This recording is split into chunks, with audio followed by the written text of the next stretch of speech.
Friends, ఇప్పుడు వర్షాలు వస్తున్నాయి కదా, ఈ వర్షాలకి వేడివేడిగా కారం పొడి తింటే కొద్దిగా మంచిగా వేడివేడి అన్నంలో బాగున్నట్టు అనిపిస్తుంది. ఈరోజు పల్లీల కారం చేద్దాం మనం. ఫస్ట్ ఒక గ్లాసు పల్లీలు వేసి కొద్దిసేపు వేపుదాం. పల్లీలు వేగినాయి కదా, ఇప్పుడు ఒక 4 రెబ్బల కరివేపాకు కూడా వేద్దాం.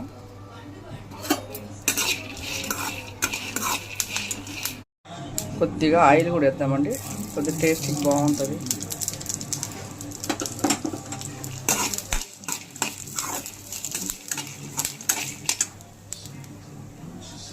ఒక ఎల్లిగడ్డ వేద్దాం, ఒక స్పూను జీలకర్ర,